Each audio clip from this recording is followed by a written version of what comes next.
تو حضرت کیسا حضرت؟ میں بولا پراپرٹی کس کے نام میں ہے؟ ماں امی کے نام میں ہے۔ امی ہی کیا ماں ہے حضرت امی؟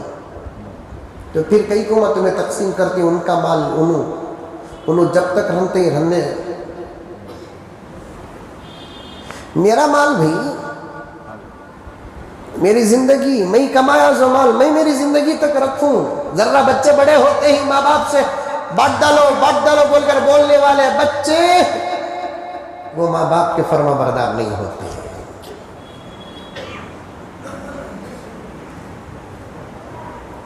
اور یہ شریعت کی بات نہیں، حالات کی بات بول رہا ہوں۔ اپنی پراپرٹیوں کو پکڑ کر رکھو، کیونکہ اس دور میں بچے ہمارے پراپرٹی تقسیم ہونے کے بعد بھی خدمت کریں گے، اس کی کوئی گارنٹی نہیں ہے۔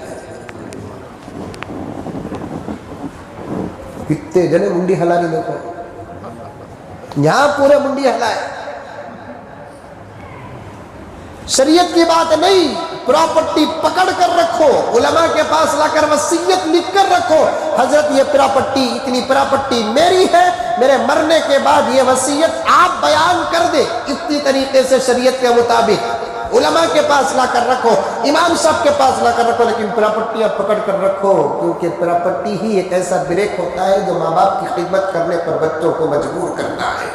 وہ دور کے بچے چلے گئے، ماں کو ماں سمجھ کر خدمت کرتے تھے، باپ کو باپ سمجھ کر خدمت کرتے تھے، ماں کے قدموں تلے جنت تلاش کرتے تھے، باپ کی رضا کے اندر خدا کی رضا کو تلاش کرنے والی نسلیں نہیں ہیں اب۔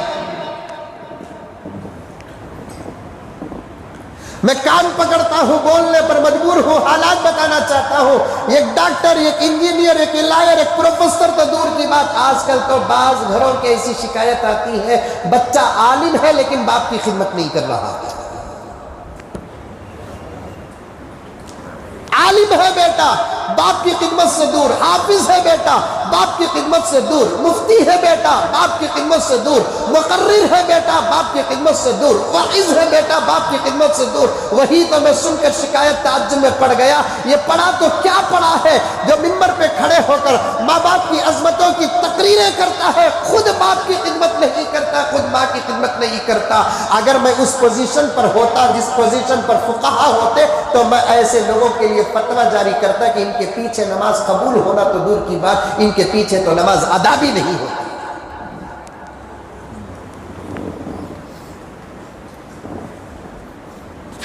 ماں باپ کی خدمت کرو۔ بچوں کی محبت میں ماں کی آنکھوں سے آنسو گرتا ہے، بچوں کی محبت میں باپ کی آنکھوں سے آنسو گرتا ہے۔